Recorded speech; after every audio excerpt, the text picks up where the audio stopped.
Chapter 27. Peasant Movements in the 1930s and 40s. The 1930s bore witness to a new and nationwide awakening of Indian peasants to their own strength and capacity to organize for the betterment of their living conditions. This awakening was largely a result of the combination of particular economic and political developments, the Great Depression that began to hit India from 1929 to 30 and the new phase of mass struggle launched by the Indian National Congress in 1930. The depression, which brought agricultural prices crashing down to half or less of their normal levels, dealt a severe blow to the already impoverished peasants burdened with high taxes and rents. The government was obdurate in refusing to scale down its own rates of taxation or in asking zamindars to bring down their rents.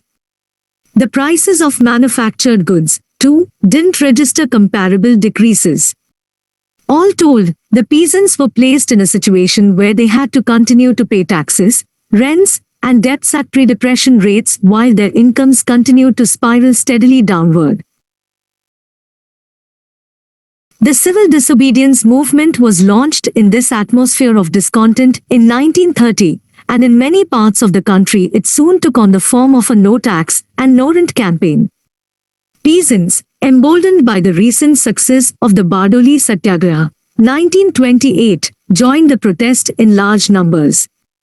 In Andhra, for example, the political movement was soon enmeshed with the campaign against resettlement that threatened an increase in land revenue. In UP, no revenue soon turned into no rent, and the movement continued even during the period of truce following the Gandhiavan Pact. Gandhiji himself issued a manifesto to the UP Kisans asking them to pay only 50% of the legal rent and get receipts for payment of the full amount. Peasants in Gujarat, especially in Surat and Kedah, refused to pay their taxes and went hijrat to neighboring Baroda territory to escape government repression. Their lands and movable property were confiscated. In Bihar and Bengal, powerful movements were launched against the hated Chaukidara tax, by which villagers were made to pay for the upkeep of their own oppressors. In Punjab, a no-revenue campaign was accompanied by the emergence of Kisan Sabhas that demanded a reduction in land revenue and water rates and the scaling down of debts. Forest satyagrahas, by which peasants, including tribal, defied the forest laws that prohibited them from use of the forests, were popular in Maharashtra, Bihar and the central provinces. Anti-Zamindari struggles emerged in Andhra, and the first target was the Venkatagiri Zamindari in Nellore district. The civil disobedience movement contributed to the emerging peasant movement in another very important way. A whole new generation of young militant, political cadre was born from its womb. This new generation of political workers, which first received its baptism of fire in the civil disobedience movement, was increasingly brought under the influence of the left ideology that was being propagated by Jawaharlal Nehru, Subhas Bose, the communists and other Marxist and left individuals and groups. With the decline of the civil disobedience movement, these men and women began to search for an outlet of their political energies, and many of them found the answer in organizing the peasants. Also in 1934, with the formation of the Congress Socialist Party, CSP, the process of the consolidation of the left forces received a significant push forward. The communists, too, got the opportunity, by becoming members of the CSP, to work in an open and legal fashion. This consolidation of the left acted as a spur to the formation of an all-India body to coordinate the Kisan movement, a process that was already underway through the efforts of N.G. Ranga and other Kisan leaders. The culmination was the establishment of the All India Kisan Congress in Lucknow in April 1936, which later changed its name to the All India Kisan Sabha. Swami Sahajanand, the militant founder of the Bihar Provincial Kisan Sabha, 1929, was elected the president, and N.G. Ranga, the pioneer of the Kisan movement in Andhra and a renowned scholar of the agrarian problem, the general secretary. The first session was greeted in person by Jawaharlal Nehru. Other participants included Ram Manohar Lohia, Sohan Singh Josh, Indulal Yagnik, Jaiprakash Narayan, Mohanlal Gautam, Kamal Sarkar, Sudeen Pramanik and Ahmad Din. The conference resolved to bring out a Kisan Manifesto and a periodic bulletin edited by Indulal Yagnik. A Kisan Manifesto was finalized at the All India Kisan Committee session in Bombay and formally presented to the Congress Working Committee to be incorporated into its forthcoming manifesto for the 1937 elections. The Kisan Manifesto considerably influenced the agrarian program adopted by the Congress at its Faizpur session, which included demands for 50% reduction in land revenue and rent, a moratorium on debts, the abolition of feudal levies, security of tenure for tenants, a living wage for agricultural laborers, and the recognition of peasant unions. At Faizpur, in Maharashtra, along with the Congress session, was held the second session of the All India Kisan Congress presided over by N.G. Ranga. 500 Kisans marched for over 200 miles from Manmad to Faizpur, educating the people along the way about the objects of the Kisan Congress. They were welcomed at Faizpur by Jawaharlal Nehru, Shankar Rao Deo, M.N. Roy, Narendra Dev, S.A. Daines, M.R. Masani, Yusuf Meherali, Banki Mukherjee and many other Kisan and Congress leaders. Ranga, in his presidential address, declared, "We are organizing ourselves in order to prepare ourselves for the final inauguration of a socialist state and society." The formation of Congress ministries in a majority of the provinces in early 1937 marked the beginning of a new phase in the growth of the peasant movement. The political atmosphere in the country underwent a marked change, increased civil liberties, a new sense of freedom born of the feeling that our own people are in power, a heightened sense of expectation that the ministries would bring in pro-people measures, all combined to make the years 1937 to 39 the high-water mark of the peasant movement. The different ministries also introduced varying kinds of agrarian legislation, for debt relief, restoration of lands lost during the Depression, for security of tenure to tenants, and this provided an impetus for the mobilization of the peasantry either in support of proposed legislation or for asking for changes in its content. The chief form of mobilization was through the holding of Kisan conferences or meetings at the Thana, Taluka, district and provincial levels at which peasants' demands would be aired and resolutions passed. These conferences would be addressed by local, provincial and all India leaders. They would also usually be preceded by a campaign of mobilization at the village level when Kisan workers would to the villages, hold meetings, enroll Congress and Kisan Sabha members, collect subscriptions in money and kind and exhort the peasants to attend the conferences in large numbers. Cultural shows would be organized at these conferences to carry the message of the movement to the peasants in an appealing manner. The effect on the surrounding areas was powerful indeed, and peasants returned from these gatherings with a new sense of their own strength and a greater understanding of their own conditions. In Malabar, in Kerala, for example, a powerful peasant movement developed as the result of the efforts mainly of CSP activists, who had been working among the peasants since 1934, touring villages and setting up Karshaka Sanghams, peasant associations. The main demands around which the movement cohered were for the abolition of feudal levies or Akrampirivukal, renewal fees or the practice of Polit Seluthu, advance rent, and the stopping of eviction of tenants by landlords on the ground of personal cultivation. Peasants also demanded a reduction in the tax, rent, and debt burden, and the use of proper measures by landlords when measuring the grain rent, and an end to the corrupt practices of the landlords' managers.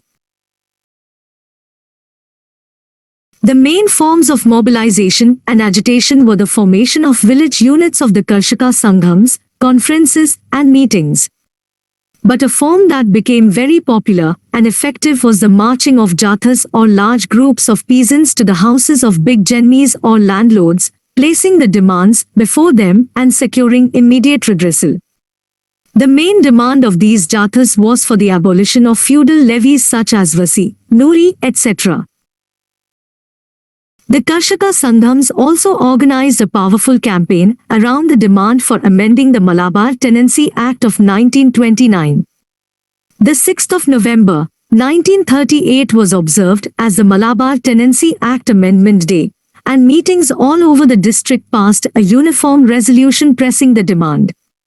A committee headed by R. Ramchandra Nedumgadi was appointed by the All Malabar Karshaka Sangham to inquire into the tenurial problem, and its recommendations were endorsed by the Kerala Pradesh Congress Committee on 20th November 1938. In December, two Jathas of 500 each started from Karivallur in North Malabar and Kanjikode in the south and, after being received and hosted by local Congress committees en route, converged at Chevayur near Calicut where the All Malabar Karshaka Sangham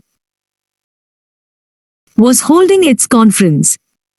A public meeting was held the same evening at Calicut Beach presided over by P. Krishna Pillai, the CSP and later communist leader, and resolutions demanding amendments in the Tenancy Act were passed.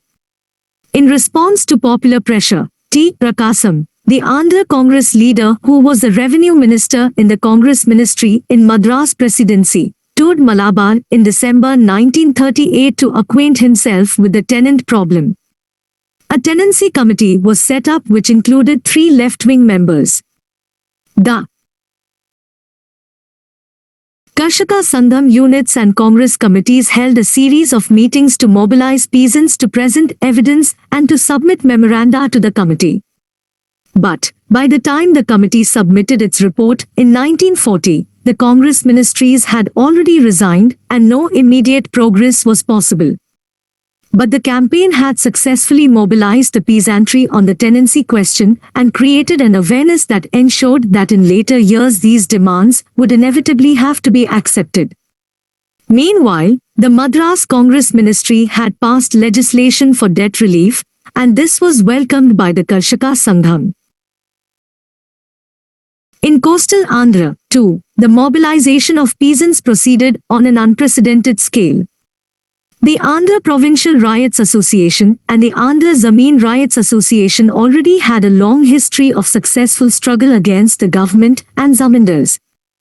In addition, N.G. Ranga had, since 1933, been running the Indian Peasants Institute in his home village of Nidobrolu in Guntur district which trained peasants to become active workers of the peasant movement. After 1936, left-wing congressmen, members of the CSP, many of whom were to later join the CPI also joined in the effort to organize the peasants, and the name of P. Sundaraya was the foremost among them. The defeat of many Zmindar and pro-Zmindar candidates in the 1937 elections by Congress candidates dealt a blow to the Zamindars' prestige and gave confidence to the Zmindari riots. Struggles were launched against the Bobili and Mangla Zamindaris, and a major struggle erupted against the Kaliptanam Zmindari over cultivation and fishing rights. In coastal Andhra, the weapon of peasant marches had already been used effectively since 1933. Peasant marchers would converge on the district or taluka headquarters and present a list of demands to the authorities.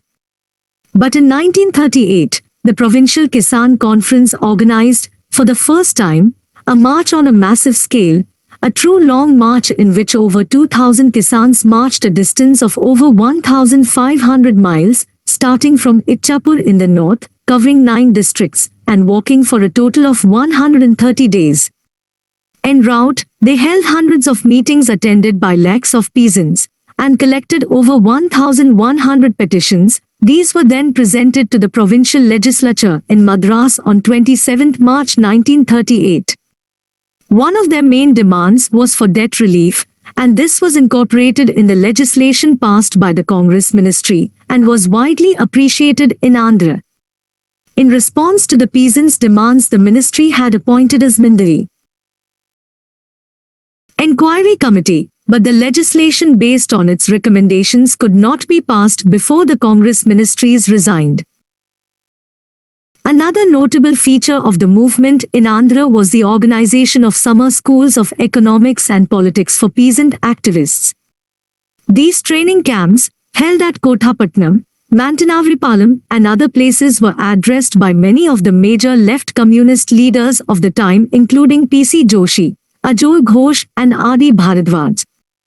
Lectures were delivered on Indian history, the history of the national struggle, on Marxism, on the Indian economy and numerous associated subjects.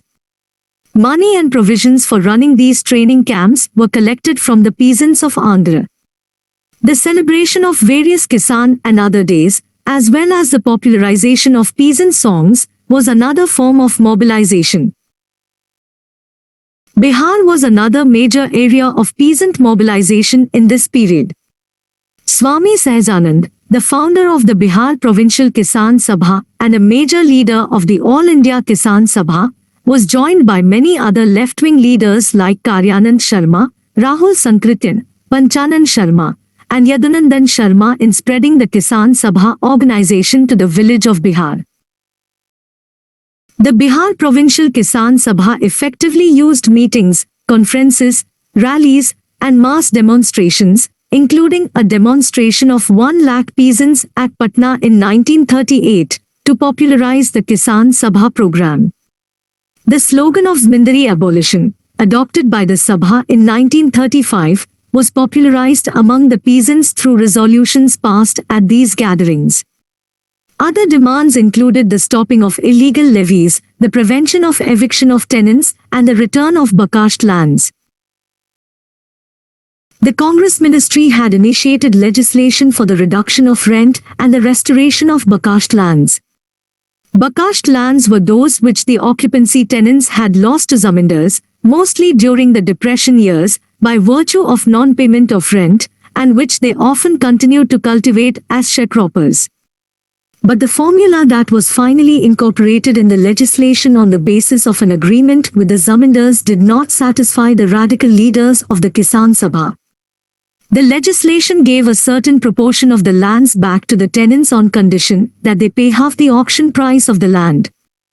Besides, certain categories of land had been exempted from the operation of the law.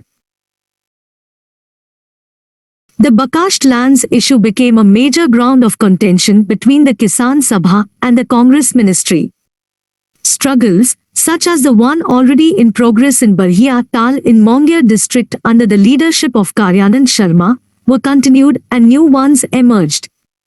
At Reora, in Gaya district, with Yadunandan Sharma at their head, the peasants won a major victory when the district magistrate gave an award restoring 850 out of the disputed 1000 bighas to the tenants. This gave a major fillip to the movement elsewhere. In Darbhanga, movements emerged in Padri, Raghopore, Dekuli and Pandul. Jamuna Karji led the movement in Saran district, and Rahul Sankrityan in Annawari.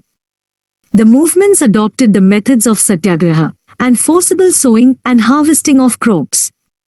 The zamindars retaliated by using lathis to break up meetings and terrorize the peasants. Clashes with the zamindars. Men became the order of the day and the police often intervened to arrest the leaders and activists. In some places, the government and other Congress leaders intervened to bring a compromise. The movement on the bakasht issue reached its peak in late 1938 and 1939, but by August 1939 a combination of concessions, legislation and the arrest of about 600 activists succeeded in quietening the peasants. The movement was resumed in certain pockets in 1945 and continued in one form or another till Zamindari was abolished. Punjab was another center of Kisan activity. Here, too, the Kisan Sabhas that had emerged in the early 1930s through the efforts of Naujawan Bharat Sabha, Kirti Kisan, Congress and Akali activists, were given a new sense of direction and cohesion by the Punjab Kisan Committee formed in 1937. The pattern of mobilization was the familiar one. Kisan workers toured villages enrolling Kisan Sabha and Congress members, organizing meetings, mobilizing people for the tehsil, district and provincial level conferences, which were held with increasing frequency and attended by an array of national stars. The main demands related to the reduction of taxes and a moratorium on debts. The target of attack was the Unionist ministry, dominated by the big landlords of Western Punjab. The two issues that came up for an immediate struggle were the resettlement of land revenue of Amritsar and Lahore districts and the increase in the canal tax or water rates. Jathas marched to the district headquarters and huge demonstrations were held. The culmination was the Lahore Kisan Morcha in 1939, in which hundreds of Kisans from many districts of the province courted arrest. A different kind of struggle broke out in the Multan and Montgomery Canal colony areas. Here large private companies that had leased this recently colonized land from the government and some big landlords insisted on recovering a whole range of feudal levies from the sharecroppers who tilled the land. The Kisan leaders organized the tenants to resist these exactions, which had recently been declared illegal by a government notification, and there were strikes by cultivators in some areas in which they refused to pick cotton and harvest the crops. Many concessions were won as a result. The tenant struggle, suspended as a result of the war, was resumed in 1946-47. The peasant movement in Punjab was mainly located in the central districts, the most active being the districts of Jalandhar, Amritsar, Hoshiarpur, Lyalpur and Sheikhupura. These districts were the home of the largely self-cultivating Sikh peasantry that had already been mobilized into the national struggle via the Gurudwara reform movement of the early 1920s and the civil disobedience movement in 1930-32. The Muslim tenants Atwal of Western Punjab, the most backward part of the province, as well as the Hindu peasants of southeastern Punjab, the present-day Haryana, largely remained outside the ambit of the Kisan movement. The tenants of Montgomery and Multan districts mobilized by the Kisan leaders were also mostly emigrants from central Punjab. Baba Sohan Singh, Teja Singh Swatantar, Baba Roor Singh, Master Hari Singh, Bhagat Singh Bilga, and Vadhva Ram were some of the important peasant leaders. The princely states in Punjab also witnessed a major outbreak of peasant discontent. The most powerful movement emerged in Patiala and was based on the demand for restoration of lands illegally seized by a landlord official combined through various forms of deceit and intimidation. The Muzaras, tenants, refused to pay the batai, share rent, to their beswaders, landlords, and in this they were led by left leaders like Bhagwan Singh Longovalia and Jagir Singh Joga, and in later years by Teja Singh Swatantar.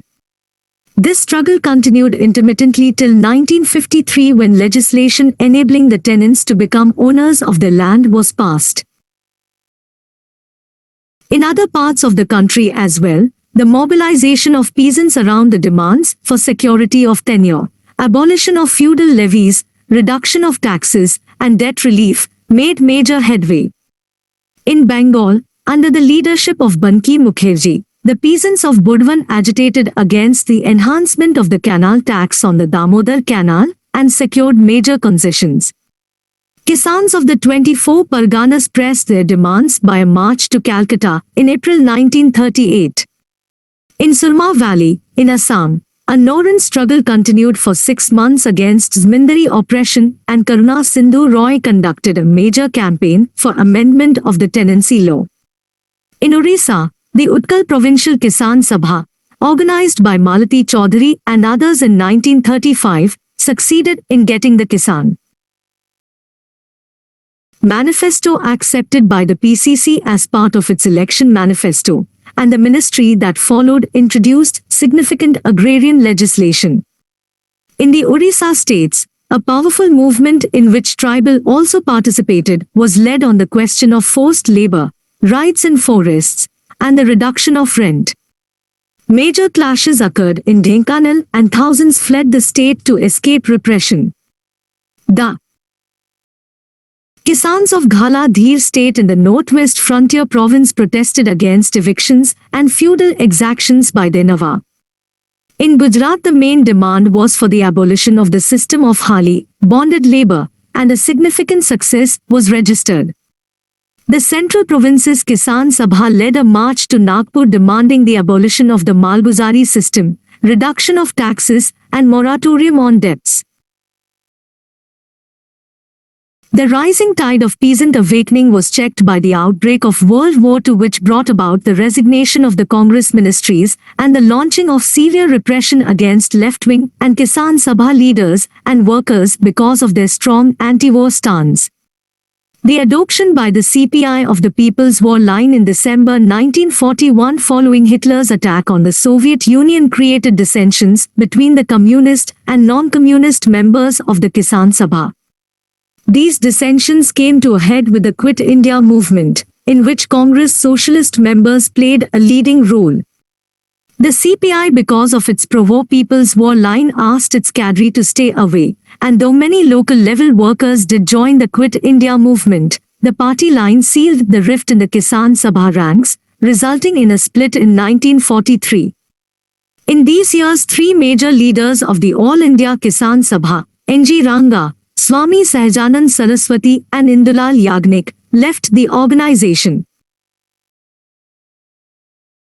Nevertheless, during the war years, the Kisan Sabha continued to play an important role in various kinds of relief work, as for example in the Bengal famine of 1943, and helped to lessen the rigor of shortages of essential goods, rationing and the like. It also continued its organizational work, despite being severely handicapped by its taking the unpopular pro-war stance, which alienated it from various sections of the peasantry. The end of the war, followed by the negotiations for the transfer of power and the anticipation of freedom, marked a qualitatively new stage in the development of the peasant movement.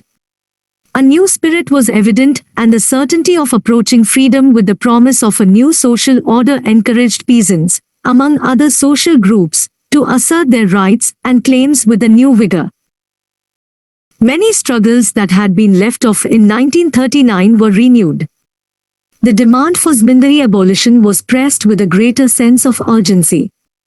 The organization of agricultural workers in Andhra, which had begun a few years earlier, took on the form of a struggle for higher wages and use of standard measures for payment of wages in kind. The peasants of Punna Pravilar in Travancore fought bloody battles with the administration. In Telangana, the peasants organized themselves to resist the landlords' oppression and played an important role in the anti-Nizam struggle. Similar events took place in other parts of the country. But in British India, it was the Tebhaga struggle in Bengal that held the limelight. In late 1946, the sharecroppers of Bengal began to assert that they would no longer pay a half share of their crop to the jotidars, but only 1/3, and that before division the crop would be stored in their khamars, godowns, and not that of the jotidars. They were no doubt encouraged by the fact that the Bengal Land Revenue Commission, popularly known as the Flood Commission, had already made this recommendation in its report to the government. The Hejong tribal was simultaneously demanding commutation of their kind rents into cash rents. The Tebhaga movement, led by the Bengal Provincial Kisan Sabha, soon developed into a clash between jotidars and burgadars, with the burgadars insisting on storing the crop in their own khamars.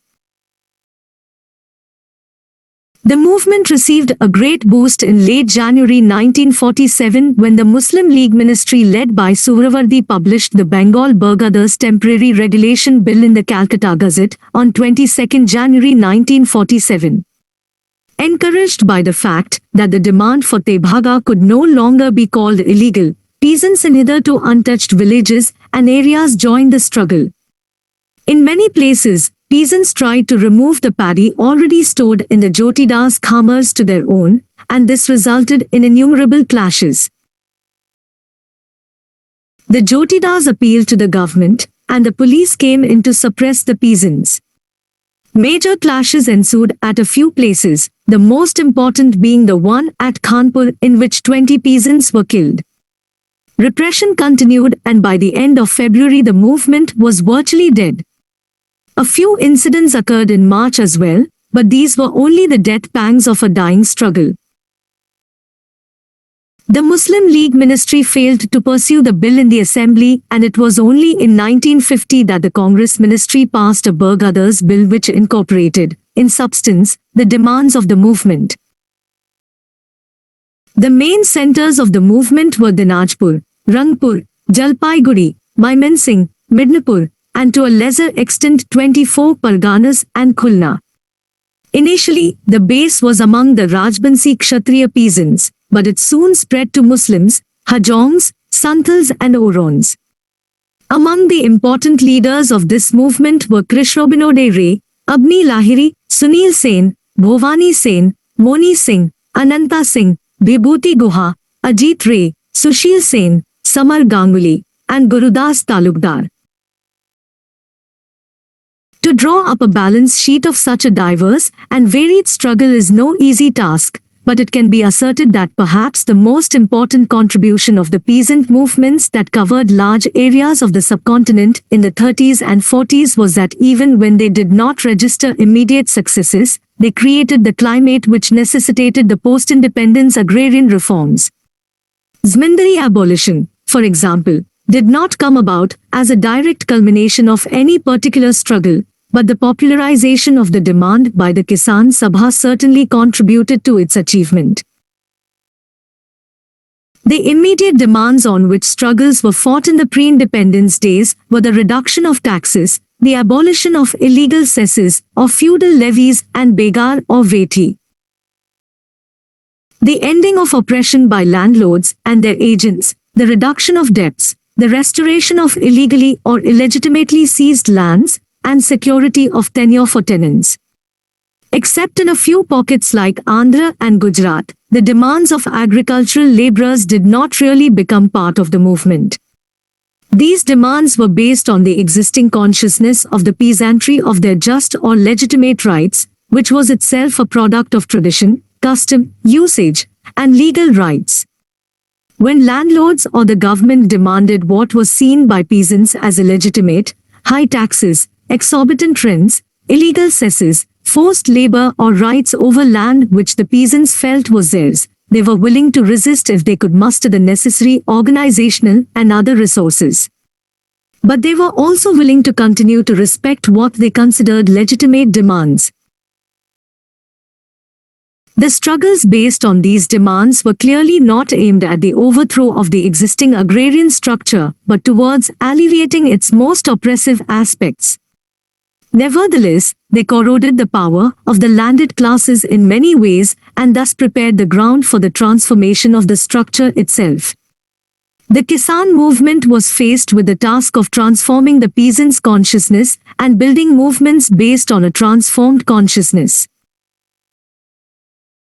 It is also important to note that, by and large, the forms of struggle and mobilization adopted by the peasant movements in diverse areas were similar in nature as were their demands. The main focus was on mobilization through meetings, conferences, rallies, demonstrations, enrollment of members, formation of Kisan Sabhas or Ryotu and Karshaka Sanghams. Direct action usually involved satyagraha or civil disobedience and non-payment of rent and taxes. All these forms had become the stock in trade of the national movement for the past several years. As in the national movement, violent clashes were the exception and not the norm. They were rarely sanctioned by the leadership and were usually popular responses to extreme repression. The relationship of the peasant movement with the national movement continued to be one of a vital and integral nature. For one, areas where the peasant movement was active were usually the ones that had been drawn into the earlier national struggles. This was true at least of Punjab, Kerala, Andhra, UP and Bihar. This was hardly surprising since it was the spread of the national movement that had created the initial conditions required for the emergence of peasant struggles, a politicized and conscious peasantry and a band of active political workers capable of and willing to perform the task of organization and leadership. In its ideology as well, the Kisan movement accepted and based itself on the ideology of nationalism. Its cadre and leaders carried the message not only of organization of the peasantry on class lines but also of national freedom. As we have shown earlier, in most areas Kisan activists simultaneously enrolled Kisan Sabha and Congress members. True, in some regions, like Bihar, serious differences emerged between sections of congressmen and the Kisan Sabha, and at times the Kisan movement seemed set on a path of confrontation with the Congress, but this tended to happen only when both left-wing activists and right-wing or conservative congressmen took extreme positions and showed an unwillingness to accommodate each other. Before 1942 these differences were usually contained and the Kisan movement and the national movement occupied largely common ground. With the experience of the split of 1942, the Kisan movement found that if it diverged too far and too clearly from the path of the national movement, it tended to lose its mass base, as well as create a split within the ranks of its leadership. The growth and development of the peasant movement was thus indissolubly linked with the national struggle for freedom.